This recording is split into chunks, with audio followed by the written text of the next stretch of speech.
The document staring back at me wasn't just misdelivered mail. It was a receipt for another woman's life, paid for entirely with my money.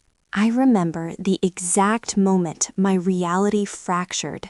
It was a quiet Tuesday afternoon in late October.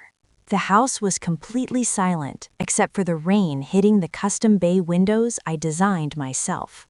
I really thought we had built a flawless life. David and I had a decade of marriage that I genuinely believed was rooted in absolute trust. But as I stood at the kitchen island holding a piece of mail, that entire illusion shattered. The envelope was addressed to some strange corporate entity called Crestview Holdings, but it had our home address on it. The flap was already torn from the edge of the mailbox. Normally, I'd just toss it on his desk, but as I picked it up, a single page slid right out onto the marble countertop. My eyes immediately caught the bold black ink. It was a summary of wire transfers, and the amounts were absolutely staggering.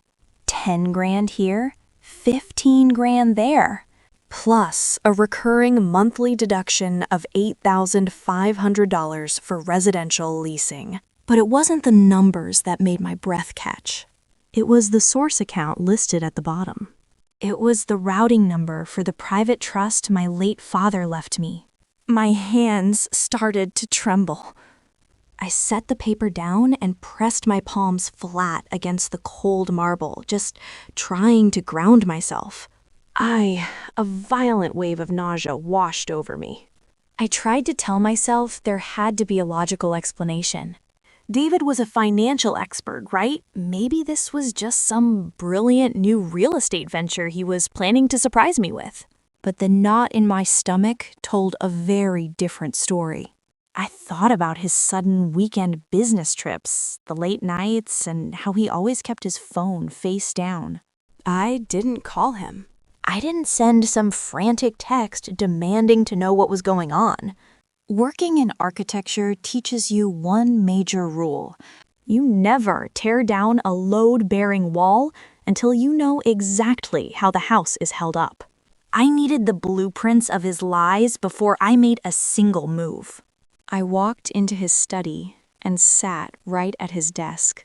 His laptop was gone, obviously, but David was a creature of habit. He kept a physical backup drive locked in the bottom drawer of his filing cabinet. He actually thought I didn't know where he hid the spare key, but I saw him slide it behind a framed photo of us months ago.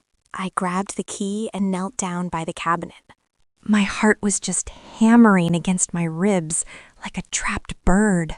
I slid the key in, and the lock clicked open. Sitting right there in the dark was this small silver hard drive. It was his hidden digital vault. I pulled it out, feeling the cold metal in my hand, knowing my whole life was probably on it. I took it back to the desk and plugged it straight into my laptop, and the screen lit up, and right away a password prompt popped up. I tried his birthday. Incorrect. I tried our anniversary. Incorrect. I sat back and just stared at the blinking cursor.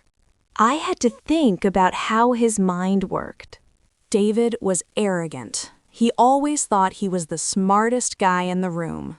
He wouldn't use random numbers. He'd use something he thought I'd never guess. I thought back to that bank statement. I typed in the word Crestview, followed by the year he got his first big promotion. The screen went black for a second, and then it opened.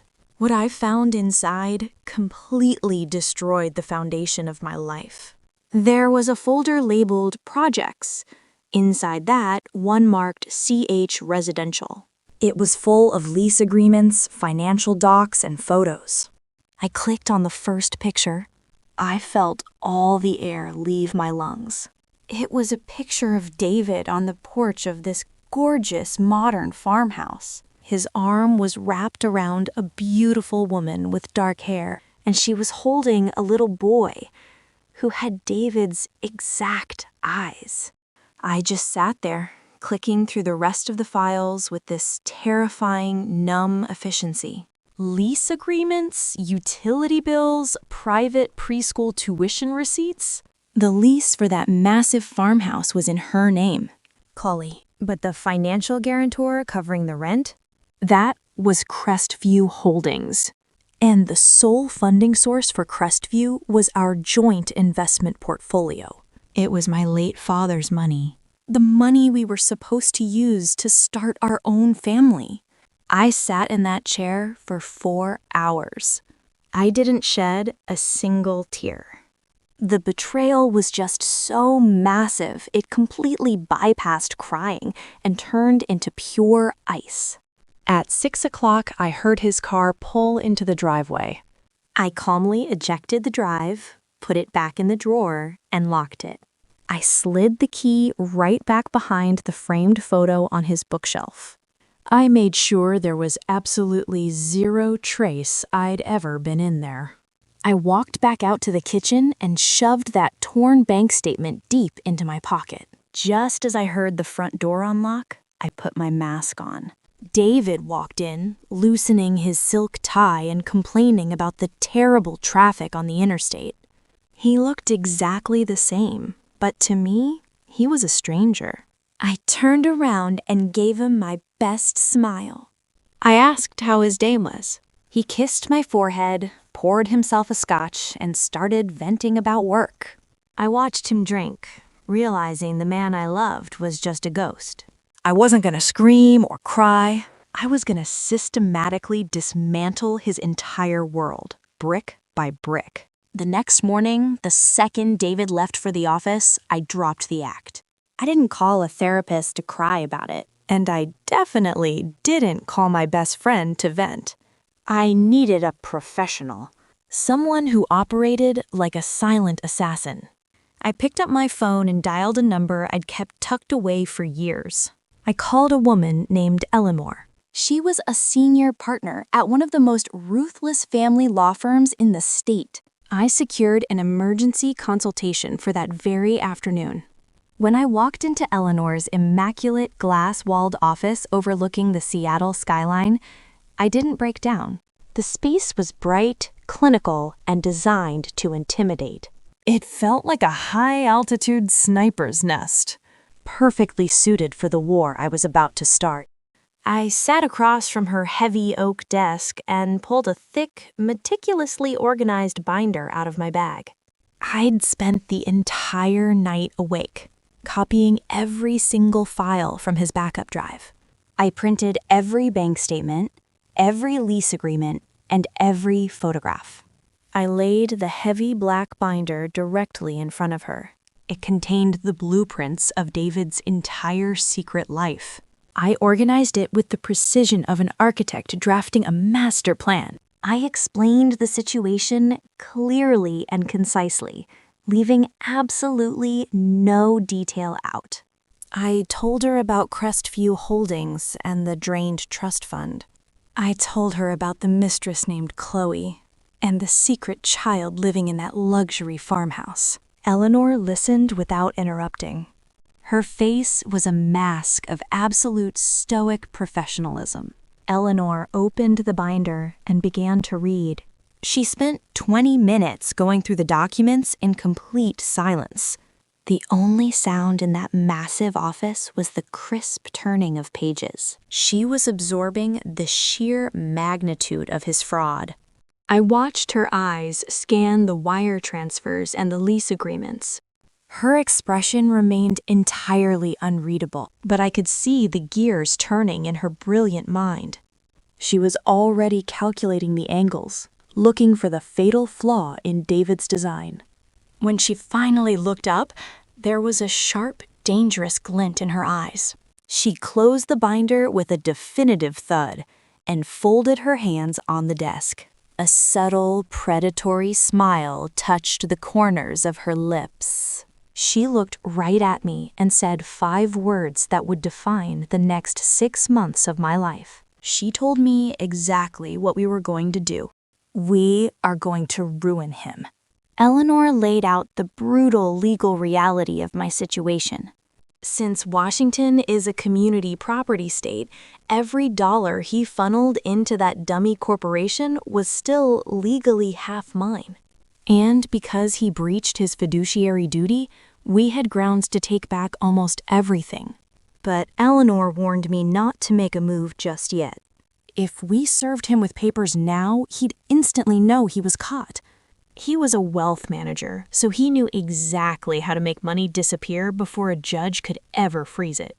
To win this, we had to play a flawless game of psychological chess. I had to go back to that house and pretend to be the loving, clueless wife. I had to keep him comfortable while Eleanor built an impenetrable legal cage around him. Living with a man you're actively destroying is a completely surreal experience. It takes a level of emotional compartmentalization I didn't even know I had. I walked back into our beautiful home, stepping right back into the lie. For the next 8 weeks, my life became an absolute masterclass in deception. I cooked his favorite dinners. I picked up his dry cleaning. I played the devoted partner flawlessly, never letting the mask slip for a single second. David would come home looking completely exhausted, complaining about how stressed he was at the office. I'd listen with wide, empathetic eyes, playing right along. But I secretly knew his stress was just the crushing weight of maintaining 2 entirely separate lives. I'd stand there across the island, giving him this perfectly sympathetic smile. I studied the man I'd loved for a decade, realizing I felt absolutely nothing for him anymore.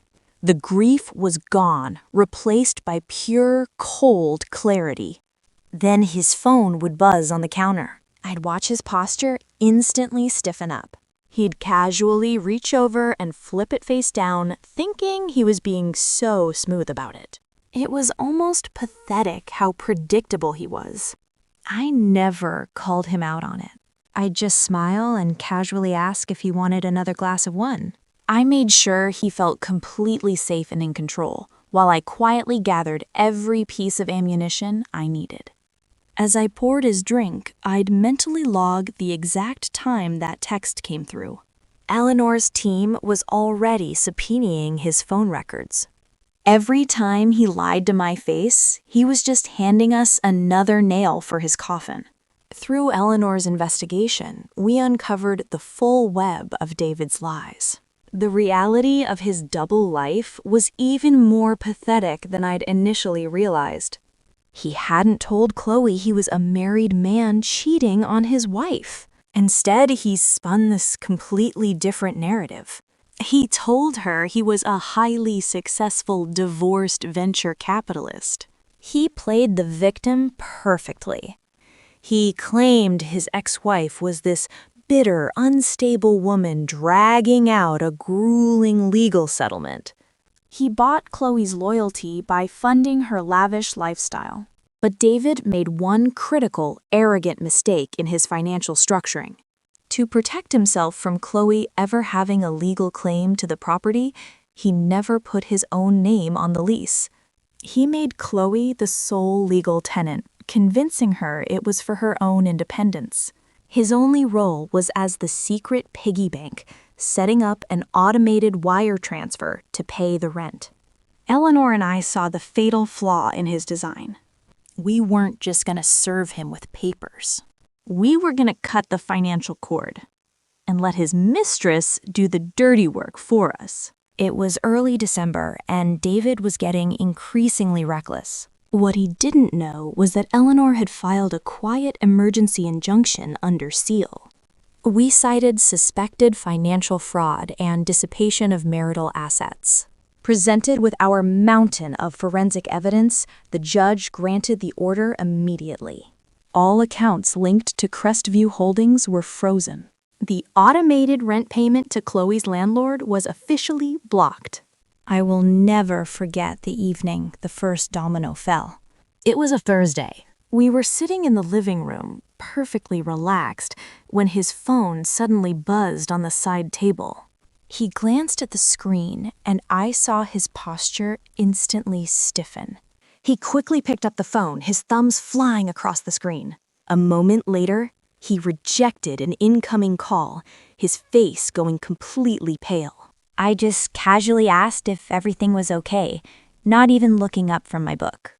He choked out some lie about a client having a crisis. Then he practically bolted from the room.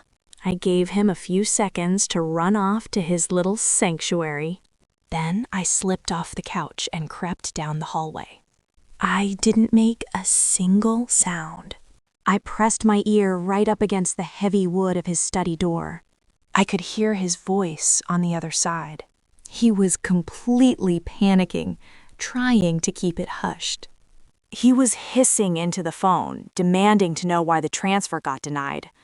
He kept insisting he had the capital.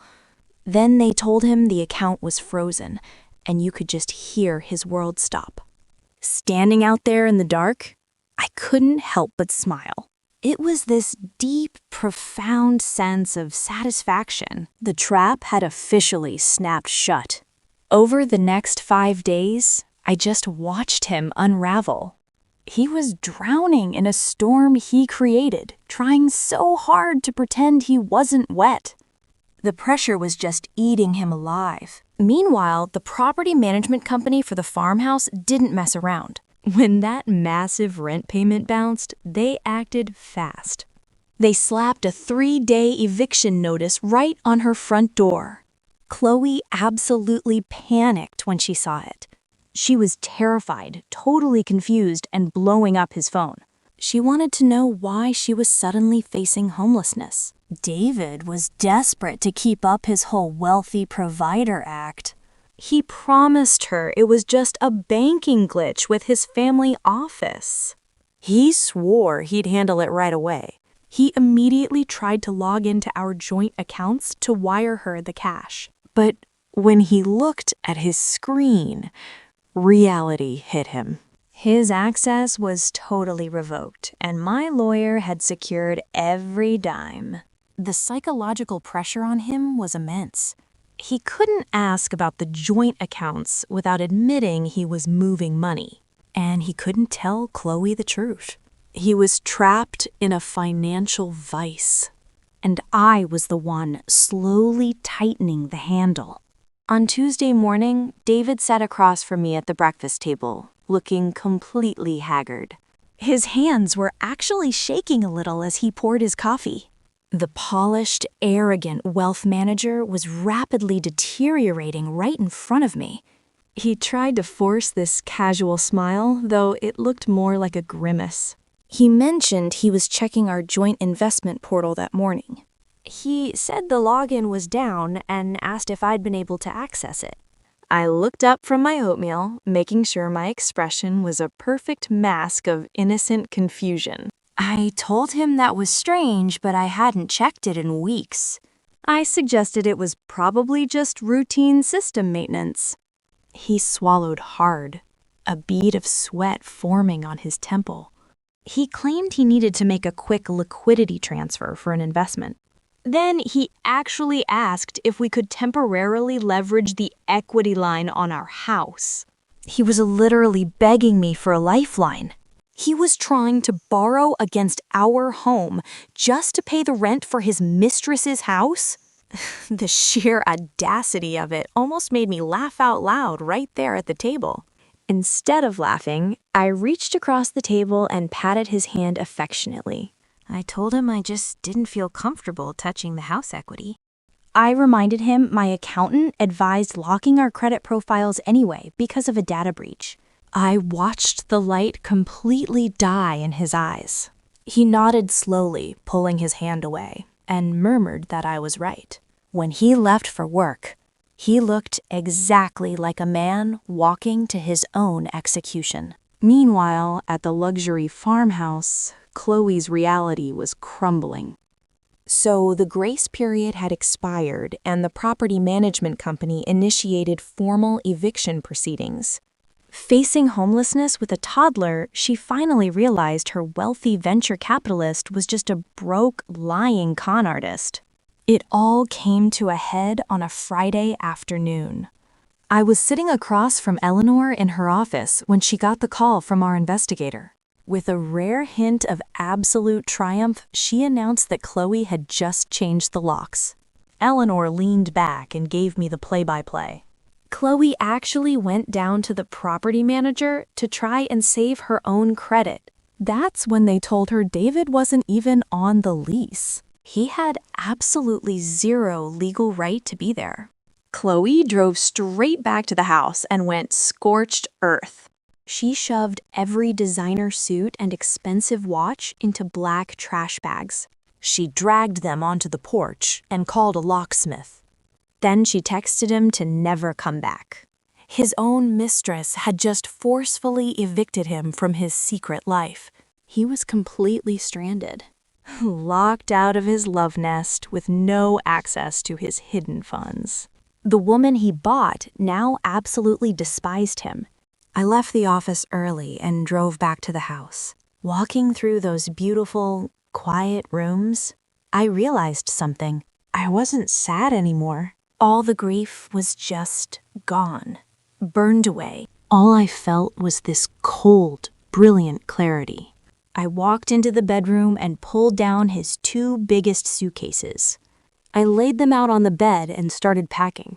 I didn't throw his stuff around in some fit of rage. I handled every single item with absolute methodical precision.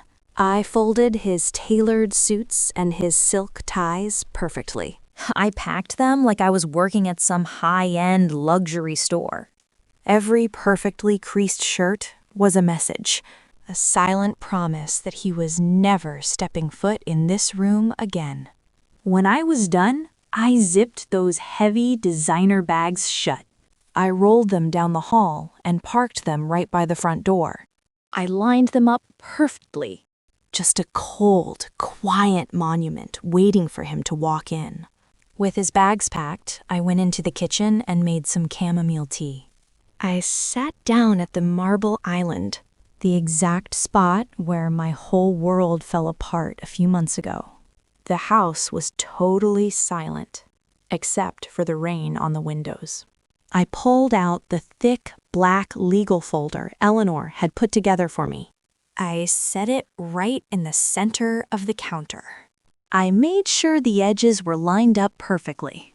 It was the blueprint of his destruction, just waiting for him. And then I just waited. At exactly 6:30, I heard his car pull into the driveway.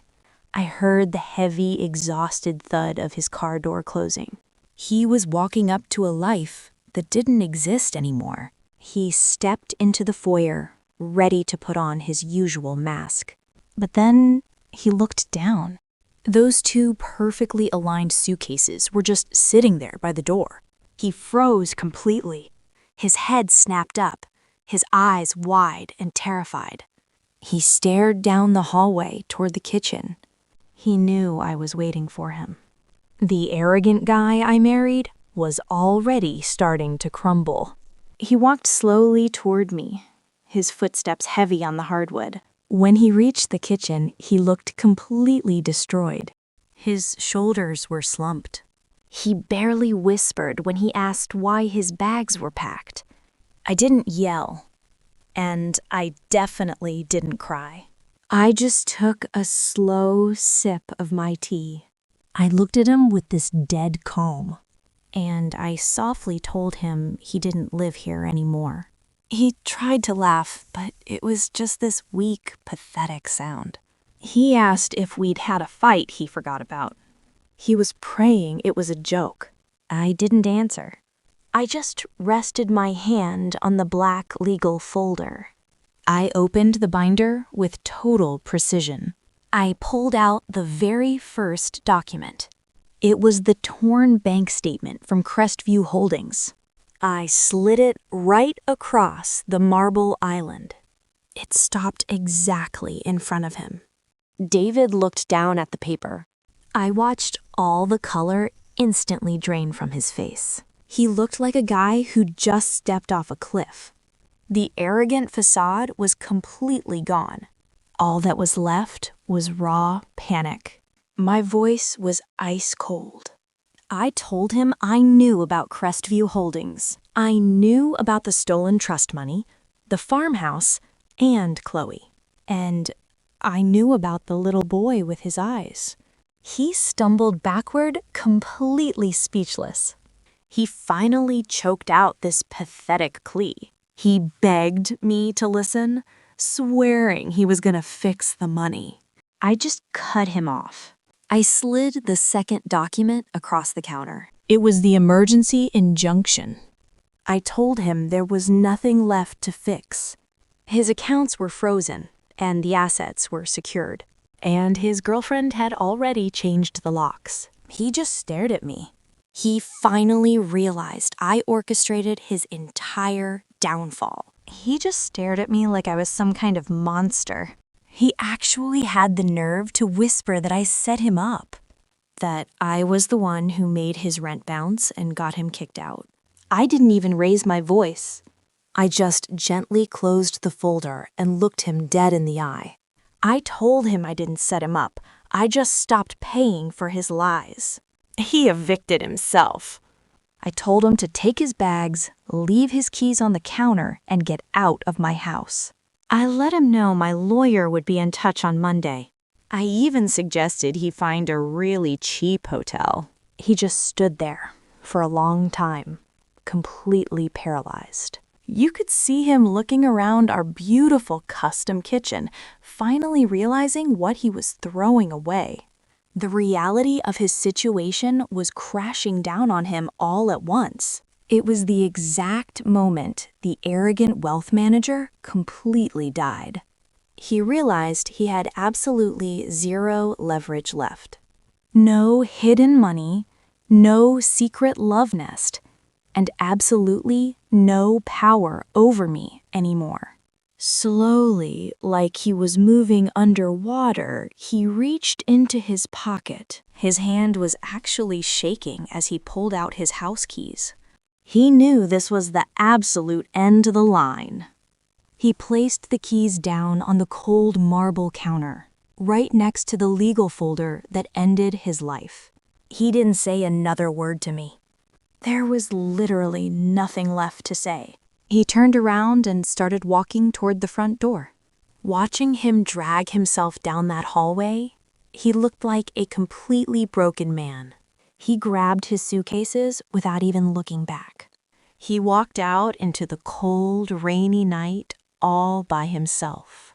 The guy who thought he could have everything ended up with absolutely nothing. Just 2 bags and a cheap hotel room waiting for him.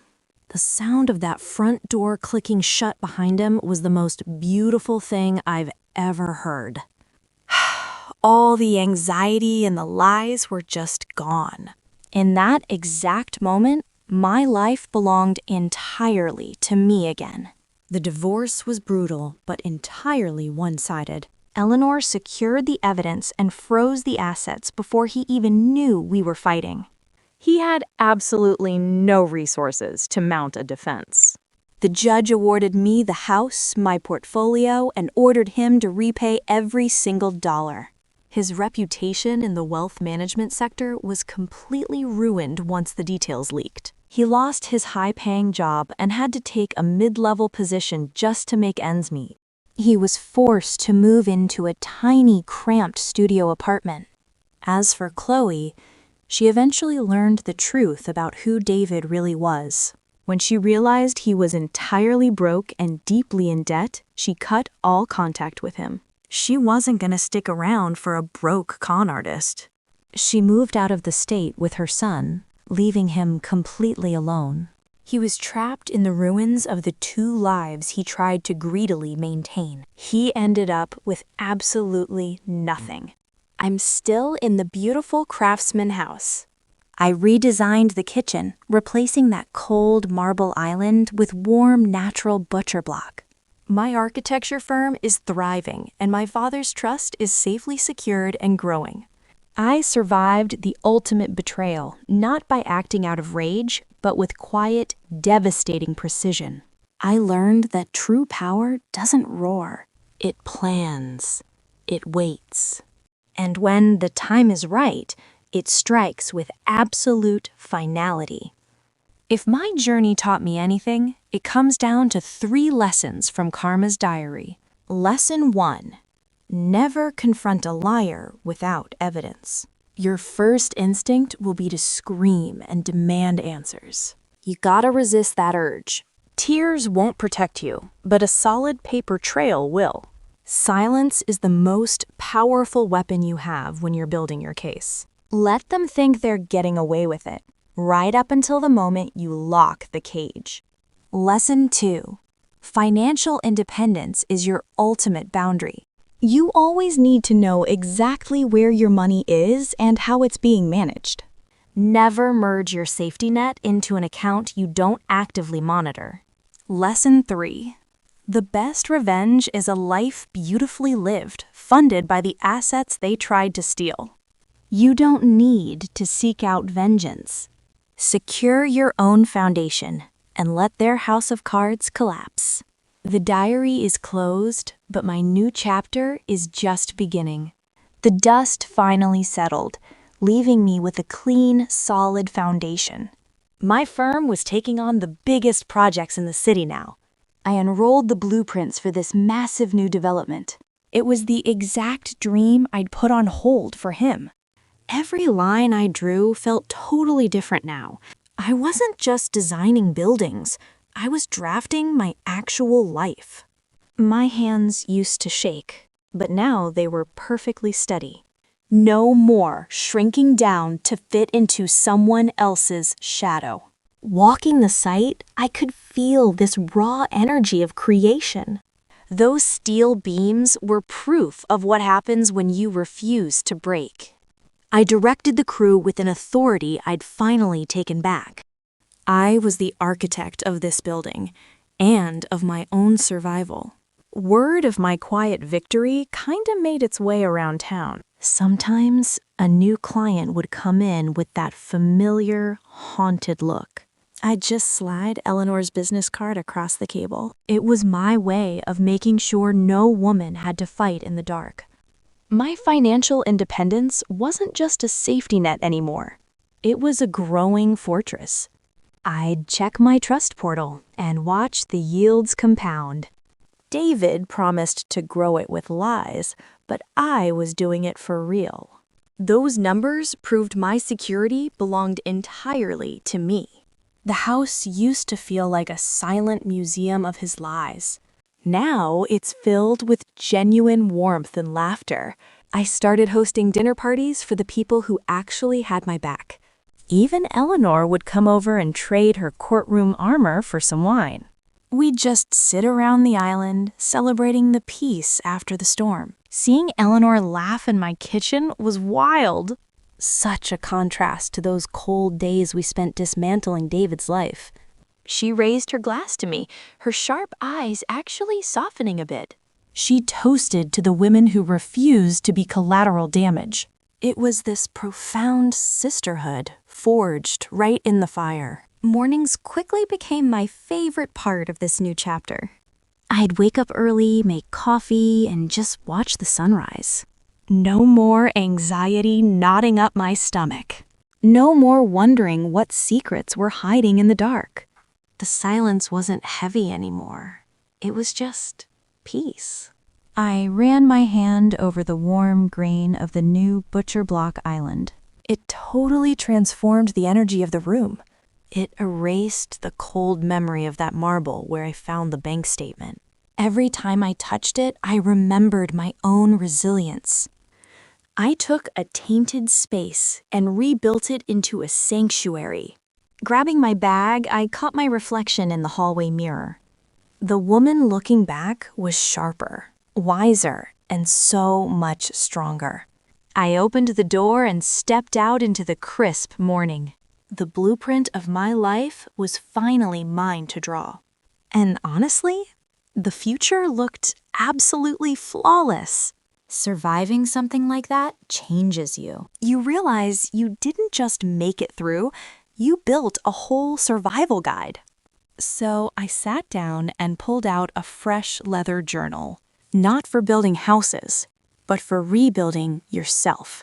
I grabbed my favorite drafting pen. The metal felt cool. cool and familiar in my hand.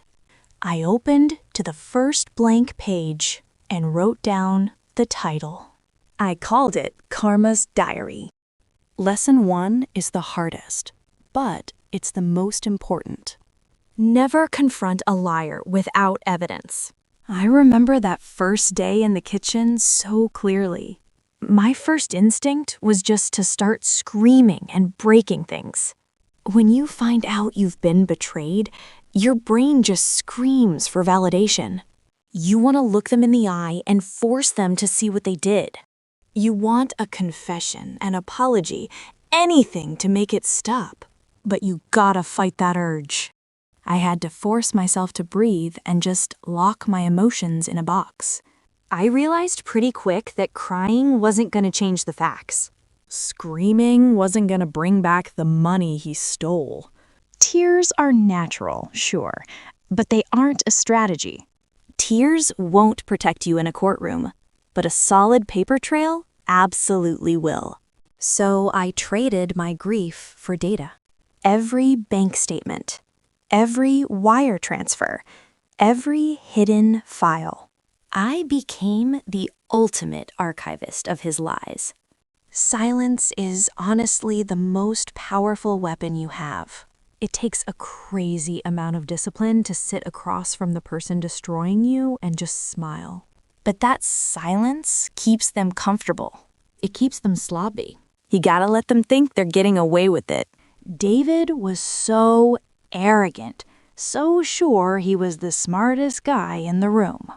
He'd walk around in his expensive suits, playing master of the universe. He was completely blind to the trap. You let them keep their little illusion of control right up until the end. You gather the evidence, you secure your money, and you plan your next move in total secret. You basically build the cage around them while they sleep. And then, when everything is perfect and the evidence is bulletproof, you lock the cage. You don't need to yell or make a huge scene. The sound of that trap snapping shut is loud enough. That's the whole point of Lesson 1. Lesson 2. Financial independence is your ultimate boundary. Love and trust are beautiful things, but they should never blind you to the reality of your own security. I remember when David first suggested merging my late father's trust into a joint portfolio. He was so smooth about it. He promised he could double the yield and make us perfectly secure. He played the role of the protective financial expert flawlessly, and I bought it.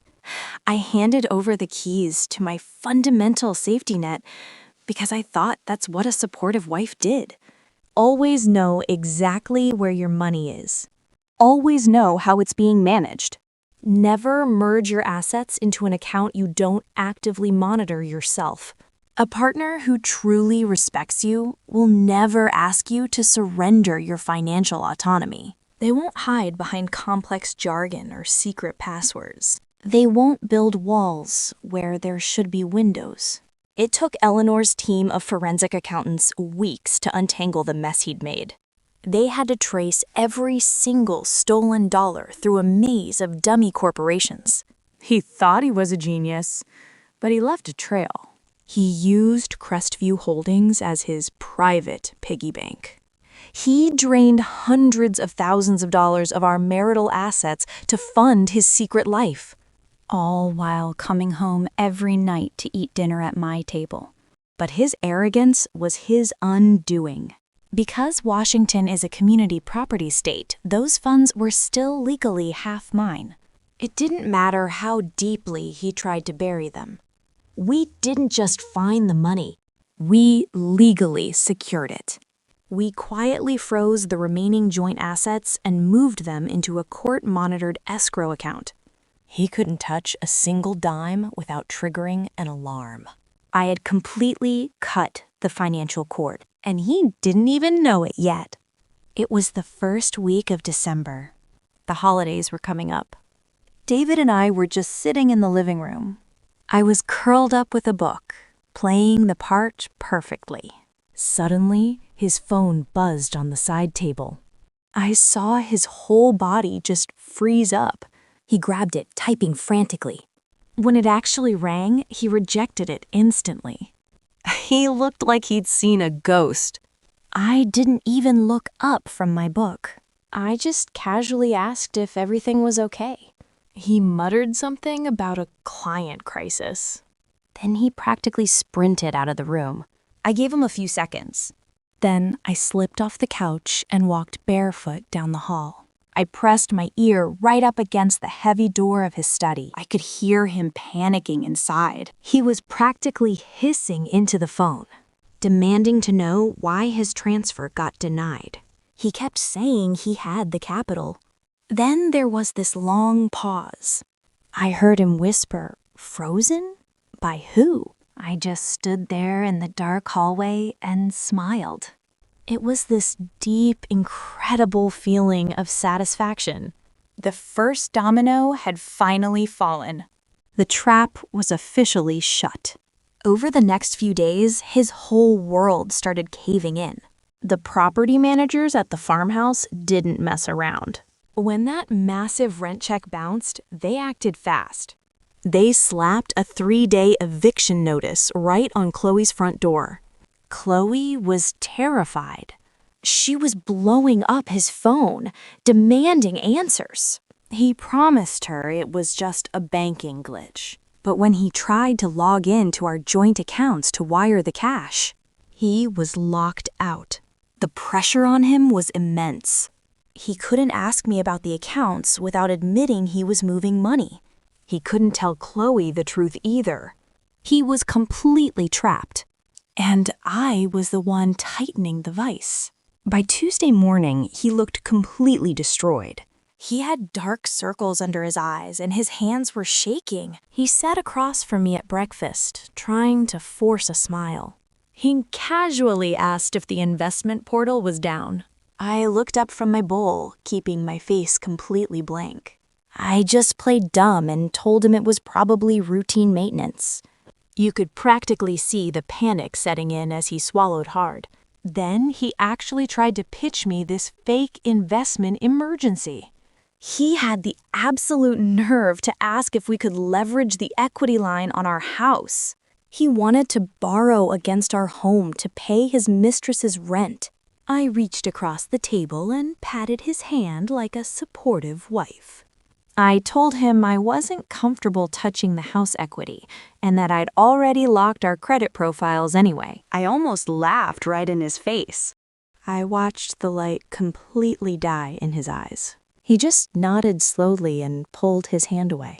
When he left for work that morning, he looked like a man walking to his own execution. Meanwhile, over at the farmhouse, Chloe's reality was completely falling apart. The grace period expired, and the property managers started formal eviction proceedings. She was suddenly staring down homelessness with a toddler. She demanded answers, but David couldn't give her the money or a straight story. That's when the illusion finally shattered for her. Harsh truth. She realized he wasn't some millionaire venture capitalist, just a broke liar leaving her to take the fall. Chloe did exactly what any terrified woman would do to protect herself. She turned on him. I got the call from Eleanor on a Friday afternoon, and I could hear the absolute triumph in her voice. I leaned back in my chair and just closed my eyes. It was pure, unfiltered vindication. Eleanor told me our investigator just reported in from the farmhouse. Chloe had changed the locks. Eleanor broke it all down for me. Chloe had gone to the property managers to try and save her own credit. They told her that since David wasn't on the lease, he had zero legal right to even be on the property. Emboldened by that, Chloe drove straight home and packed up all his expensive stuff into heavy black trash bags. She dragged them right out onto the front porch and called a locksmith. His own mistress had just evicted him. She called a locksmith to change the deadbolts. Then she sent him a scathing text. She told him if he ever came near the property again, she'd call the cops. His mistress had just forcefully evicted him from his own secret life. He was completely stranded. He had no access to his hidden funds, and he'd been kicked out of his love nest. The woman he spent hundreds of thousands of dollars to impress now utterly despised him. He had only one place left to go. I left my office early and drove home. I walked through the quiet rooms of the house we'd shared for 10 years. I didn't feel sad anymore. The grief was entirely burned away, replaced by a cold, brilliant clarity.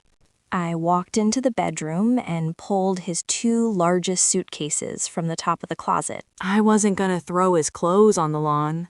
I was gonna handle this like a professional. I didn't throw his clothes. I folded them perfectly. I packed his tailored suits, his expensive shoes, and his silk ties. I did it with the precision of a luxury retail clerk. I zipped the suitcases and rolled them down the hallway. I parked them neatly by the front door. I aligned them perfectly. They were a silent monument to his eviction. Then I went into the kitchen and made myself a cup of tea. I sat at the marble island. I placed the thick, black legal folder exactly in the center of the counter. And I waited. At 6:30, I heard his car pull into the driveway.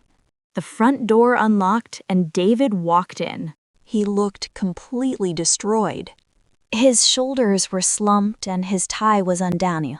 He stepped into the foyer and took a deep breath. He was trying to pull himself together. He was preparing to put on his mask to face his unsuspecting wife. He had no idea what was waiting for him. But then he looked down. He froze. He saw the 2 large suitcases sitting perfectly aligned by the door. In that split second, he realized his nightmare had followed him home. He walked slowly toward the kitchen. His footsteps were heavy on the hardwood floor. He stared at me, sitting calmly at the island. He stopped at the edge of the room. His voice was barely a whisper when he finally spoke. He asked why his bags were packed. I didn't yell, and I didn't cry. I just took a slow sip of my tea. I looked at him with a calmness that absolutely terrified him. I set my cup down on the marble counter. The soft clank echoed in the silent room. I told him he didn't live here anymore. He tried to laugh, but it was a weak, pathetic sound. He stammered, asking if we had a fight he didn't remember. He desperately wanted it to be some kind of joke. I didn't even bother answering his question. So I just reached forward and rested my hand on the black legal folder. I opened it and slid the first document across the island. It was the bank statement from Crestview Holdings. Say, watching him break. David looked down at the paper, and all the color drained from his face. He looked like a man who had just stepped off a cliff. I told him I knew everything. I knew about the stolen money, the luxury farmhouse, and Chloe. And I knew about the little boy with his eyes. He stumbled backward, catching himself on the edge of the table. His mouth opened and closed, but no sound came out. The arrogant wealth manager was completely gone. He finally choked out that he could explain. He begged me, swearing it was a mistake and that he loved me. He promised he was going to fix the money. I didn't even let him finish his pathetic little speech. I just reached into the folder and slid the second document across the counter. It was the emergency injunction freezing every single one of his assets. I told him there was absolutely nothing left to fix. His accounts were frozen, and the marital assets were completely secured. Oh, and I made sure to mention that his girlfriend had just changed the locks on him. You could see the exact second it finally clicked in his head. He realized I hadn't just found out that morning. I'd been sitting across from him for months, quietly orchestrating his absolute destruction. He looked at me like I was a monster and whispered that I set him up. I just gently closed the folder, completely unbothered. I told him I didn't set him up. I just stopped paying for his lies. He evicted himself. I didn't even raise my voice when I gave him the final ultimatum. I told him to take his bags, leave his keys on the counter, and get the hell out of my house. I even suggested he find a really cheap hotel. He just stood there, totally paralyzed. He looked around our beautiful custom kitchen, finally realizing the magnitude of what he threw away. He had absolutely zero leverage, zero money, and zero power left. Completely broken, he slowly reached into his pocket. He pulled out his house keys and set them down on the cold marble counter. It was the ultimate surrender. He didn't say another word. He just turned around, walked to the front door, and grabbed his perfectly packed suitcases. Then he walked right out into the cold, rainy night. The sound of that front door clicking shut behind him was honestly the most beautiful thing I've ever heard. Sitting there alone in my kitchen, I finally took a deep breath. My life belonged entirely to me again. The divorce that followed was absolutely brutal, but entirely one-sided. Since we froze his assets before he even knew we were fighting, he couldn't even afford a defense. He ended up moving into this tiny, depressing little studio apartment. The judge didn't hold back. I got the house, my entire investment portfolio, and a court order forcing David to pay back every single dime he stole. Word gets around fast in the finance world. His reputation was completely trashed, and he lost that fancy senior partner job. Now he's stuck at some low-level desk just trying to make rent.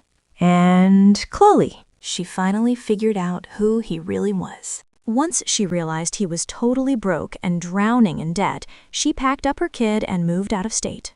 She cut him off completely. So there he was, totally alone, trapped in the absolute wreckage of the two separate lives he tried so desperately to juggle. Meanwhile, I'm still right here in my beautiful house. I actually gutted the kitchen and ripped out that cold marble island where I found the bank statement. I swapped it for this warm, natural butcher block. My architecture firm is doing better than ever, and my dad's trust fund is locked down tight and growing every day. I didn't just survive the ultimate betrayal, I completely leveled up. I didn't win by throwing a screaming fit or acting out of blind rage. I won with quiet, devastating precision. Because real power doesn't need to roar. It just plans and it waits. And when the timing is absolutely perfect, it strikes with total finality. If going through all this hell taught me anything, it boils down to 3 major lessons from what I call Karma's Diary. Lesson number 1. Never, ever confront a liar without hard evidence. When you find out you've been betrayed, your first instinct is going to be to scream and demand answers. You gotta fight that urge. Crying isn't going to protect you, but a solid paper trail absolutely will. Silence is the most dangerous weapon you have while you're building your case. Let them think they're getting away with it. Lesson 2. Financial independence is your ultimate boundary. Love and trust are beautiful things, but they should never blind you to the reality of your own security. Always know exactly where your money is and how it's being managed. Never merge your fundamental safety net into an account you don't actively monitor. A partner who truly respects you will never ask you to surrender your financial autonomy. Lesson 3. The best revenge is a life beautifully lived, funded by the assets they tried to steal. You don't need to seek out vengeance or act out of spite. When you draw a hard boundary, reclaim your self-worth, and let the law do its heavy lifting, karma will naturally handle the rest. Toxic people will always eventually destroy themselves. You just gotta be smart enough to step out of the way, secure your own foundation, and let their house of cards collapse under the weight of its own lies. The diary is closed, but your new chapter is just beginning. You don't have to carry the weight of their betrayal forever. You get to write what happens next. It took a lot to get here, but I wouldn't change a thing. I finally have my life back, and it's entirely mine. Every brick, every wall, every room. Stay strong. Know your worth. Don't ever let anyone make you feel like you're asking for too much just by demanding basic respect and honesty. And never let anyone underestimate the quiet strength of a woman who has finally had enough. We don't have to scream to be heard. We build our own foundations. And mine is solid rock. The storm came, it tried to tear the house down, but the architect is still standing. The diary is closed, but my new chapter is really just beginning. My firm is taking on bigger projects than ever before. I'm not just rebuilding anymore. I'm designing something entirely new. Every line I draw now is on my own terms. My foundation is completely secure, and it belongs entirely to me. I know exactly what I'm worth, and I'm never compromising that again. When I walk through my house now, there's no anxiety, no hidden lies, no waiting for the other shoe to drop. Just absolute, unbreakable peace. You don't have to roar to be powerful. Sometimes true power is just having the patience to plan and the courage to let the trash take itself out. So stay strong and always know your worth, Because they will always underestimate the quiet strength of a woman who has finally had enough.